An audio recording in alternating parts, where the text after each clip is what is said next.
କହିଲେ ସତ୍ୟ ଆତ୍ମ ସମର୍ପଣ କରିବ ଯେ ନର ବାବୁ କରିବ ଯେ ନର ସେ ନିଶ୍ଚିନ୍ତ ଦେବତା ବୋଲି ଅଚ୍ୟୁତ ବିଚାର ବାବୁ ଅଚ୍ୟୁତ ବିଚାର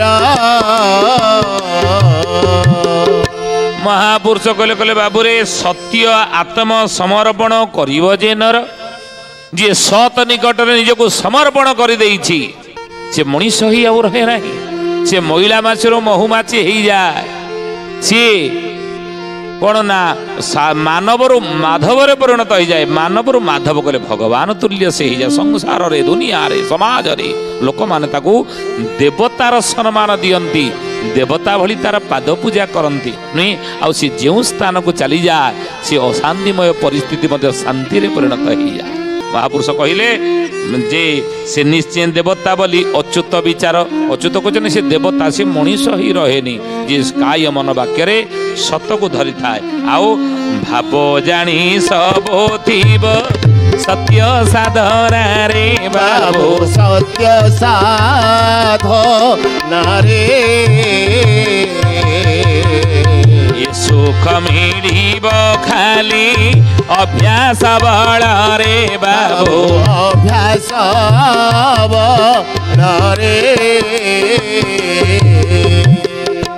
କହିଲେ ଭାବ ଜାଣି ସବୁ ଥିବ ସତ୍ୟ ସାଧନାରେ ଏ ଭାବକୁ ଜାଣି ସତ୍ୟର ଯିଏ ସାଧନା କରିବ ଆମେ ବିଭିନ୍ନ ପ୍ରକାର ସାଧନା କରୁଛେ କିଏ କ'ଣ ନା ପହିଲି ବ୍ୟାନ ହେବା ପାଇଁ ସାଧନା କରୁଛନ୍ତି ଯାଉଛନ୍ତି ଜିମ୍ ଯାଉନାହାନ୍ତି ବ୍ୟାୟାମ କରୁଛନ୍ତି କିନ୍ତୁ ଆମେ ପହିଲି ବ୍ୟାନ ବଡି ବିଲ୍ଡର ହେବା ଆହୁରି ମଧ୍ୟ କିଏ ଭଲ ଡାକ୍ତର ହେବା ପାଇଁ ଯିଏ ପାଠ ପଢ଼ୁଛନ୍ତି ସାଧନା କରୁଛି ବି ଏକ ସାଧନା ଭଲ ଶିକ୍ଷକ ହେବା ପାଇଁ ସିଏ ମଧ୍ୟ ସାଧନା କରୁଛନ୍ତି ଭଲ କାରିଗର ପାଇଁ ଜଣେ ସାଧନା କରୁଛି ଭଲ ସଙ୍ଗୀତକାର ହେବା ପାଇଁ ଜଣେ ସାଧନା କରୁଛି ଭଲ ତାବଲା ବାଦକ ହେବା ପାଇଁ ଜଣେ ମଧ୍ୟ ସାଧନା କରୁଛି ଏସବୁ ବିଭିନ୍ନ କ'ଣ କଳା କୌଶଳ ଶିଖିବା ପାଇଁ ଆମେ ସାଧନା କରୁଛି କିନ୍ତୁ ଅଚ୍ୟୁତାନନ୍ଦ ମହାପୁରୁଷ ସେଇଭଳି କହିଲେ ବାବୁରେ ସତ୍କୁ ସାଧନା କର କଳିଯୁଗରେ ସତ୍ର ସାଧନା କର ବୋଲି ମହାପୁରୁଷ ଅଚ୍ୟୁତାନନ୍ଦ ଯେ କି ଯେ ଜନ ସଂସାରେ ଥାଇ ଅଭ୍ୟାସ ବଳରେ ବାବୁ ଅଭ୍ୟାସ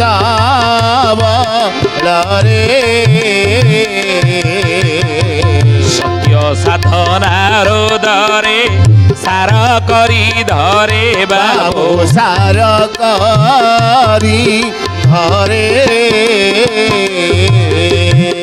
ତାହେଲେ ସତର ସାଧନା କରିବା କେମିତି ଜ୍ଞାନୀ ଗୁଣୀ ମଣ୍ଡଳେ ମନେ ରଖନ୍ତୁ ଏ କଥା ଆପଣ ସତର ସାଧନା କରିବେ କେମିତି କାୟ ମନ ବାକ୍ୟରେ ଆପଣ ସତ କେମିତି ଆମେ ତ ଦରକାର ପଡ଼ିଲେ ମିଛ କହିଦେଉଛେ ନୁହେଁ ଯାଉଛି ନା କ'ଣ କରିବି କ'ଣ କରିବି ମିଛ ପଦେ ପାଟିରୁ ଅଟୋମେଟିକ୍ ବାହାରି ଯାଉଛି ତେଣୁ ସେଭଳି ଅଟୋମେଟିକ୍ କେମିତି ପାଟିରୁ ସତ ବାହାରିବ ଅଟୋମେଟିକ୍ କେମିତି ଆମ ଦ୍ୱାରା ସତ କାର୍ଯ୍ୟ ହେବ ଅଟୋମେଟିକ୍ କେମିତି ଆମ ମନ ଭିତରେ ସତର ଚିନ୍ତା ଆସିବ ମିଛର ଚିନ୍ତା ଆସିବ ନାହିଁ କେମିତି ତାର ସୂତ୍ର କ'ଣ ତାର ସାଧନା କ'ଣ ତାର ଉପାୟ କ'ଣ ମହାପୁରୁଷ କହିଲେ ବାବୁରେ ଯଦି ଆମେ ମିଛ କଥା କହୁଛେ ଯେତେବେଳେ ତା ସର୍ବ ସମ୍ମୁଖରେ ପ୍ରକାଶ କରିଦିଅ ସର୍ବ ସମ୍ମୁଖରେ ଆମେ ପ୍ରକାଶ କଲେ ହୁଏତ ଆମକୁ ଅପମାନ ମିଳିପାରେ ହୁଏତ ଆମକୁ ଲଜ୍ଜା ଲାଗିପାରେ ହୁଏତ ଆମେ ଅପଦସ୍ଥ ହେଇପାରନ୍ତି ହୁଏତ ଆମକୁ ସାମାଜିକ ଦଣ୍ଡ କିଛି ମିଳିପାରେ ହୁଏତ ଆମକୁ କି ନିନ୍ଦା ଅପବାଦ ଦେଇପାରେ କିନ୍ତୁ ଯଦି ମିଛ ଆମେ କହୁଛେ ନା ତାହେଲେ ଆପଣ ତାକୁ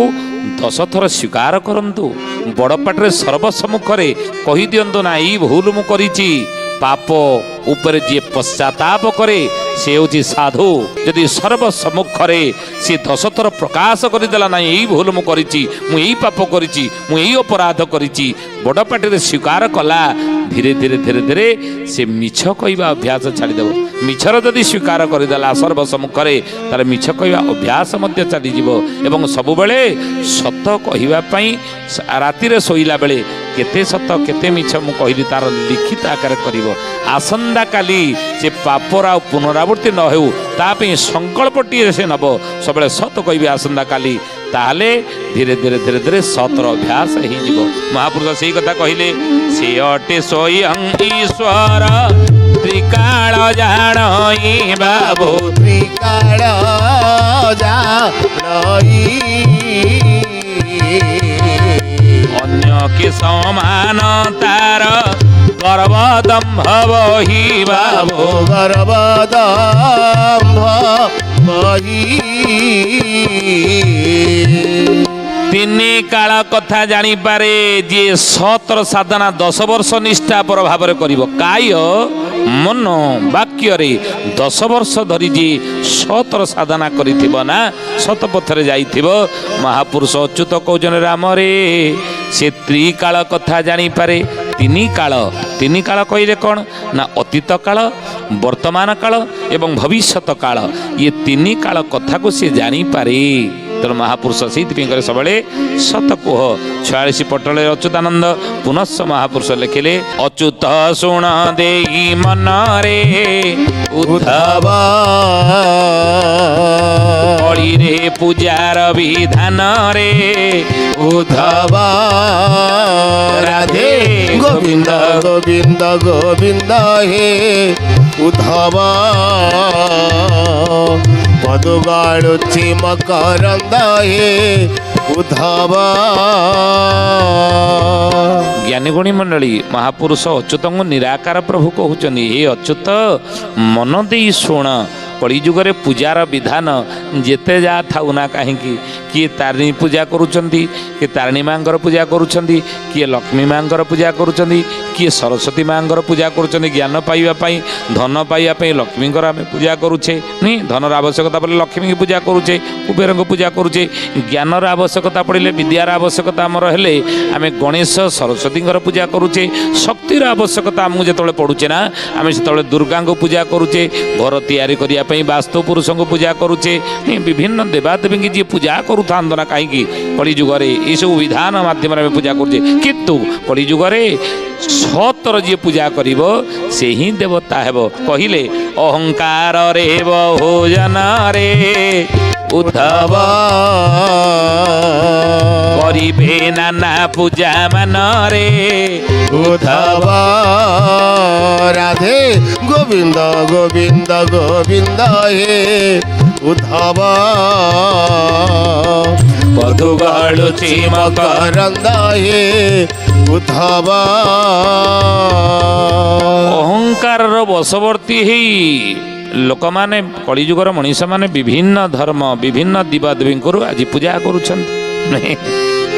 ମହାପୁରୁଷ କହିଲେ କେ ଦେବତା କେଉଁ ଭକତ କେ କାହାକୁ ପୂଜିଲା ଆଉ କି ଭୋଗ ରାଗ କରାଉଛି କେହୁ ଗୋଟା ଭୁଞ୍ଜିଲା। କି ଦେବତା ଭକ୍ତ କିଏ କାହାକୁ ପୂଜା କରୁଛି ଆଉ କିଏ ଭୋଗ ରାଗ କରାଉଛି କେହୁ ଗୋଟା ଭୁଞ୍ଜିଲା। ଖାଉଛି କିଏ? ଦେବତା ଖାଉଛି ନା। ମହାପୁରୁଷ କହିଲେ କିଏ ଖାଉଛି, କିଏ ପୂଜା କରୁଛି, କିଏ ଦେବତା, କିଏ ଭକ୍ତ, ଆକୁ ଭଲ ଭାବରେ ବୁଝିବା ଦରକାର। କହିଲେ କେବଳ ଆଡମ୍ବର ସାରରେ ଉଦ୍ଧବ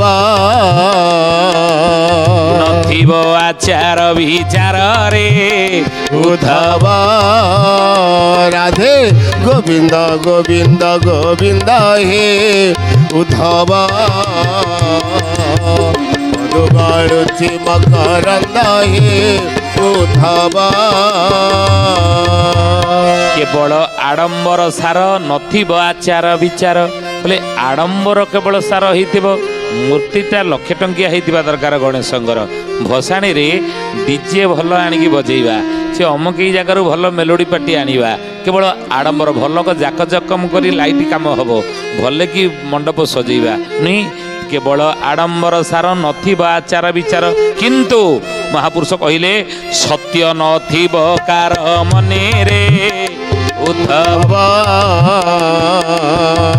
ଭକ୍ତେ ରହିବେ ଗୋପନେରେ ଉଦ୍ଧବ ରାଧେ ଗୋବିନ୍ଦ ଗୋବିନ୍ଦ ଗୋବିନ୍ଦ ହେ ଉଦ୍ଧବ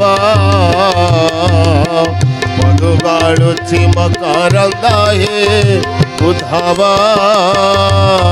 ଏ ଆଡମ୍ବର ସାର ହେଇଥିବ, ସତ କାମ ମନ ଭିତରେ ନଥିବ, ଅନ୍ତରେ ନଥିବ। ଜ୍ଞାନୀ ଗୁଣୀ ମଣ୍ଡଳୀ ତେଣୁ ମହାପୁରୁଷ କହୁଛନ୍ତି କଳିଯୁଗରେ ଧର୍ମ ଅଛି କୋଉଠି? ଧର୍ମ ସତରେ ହିଁ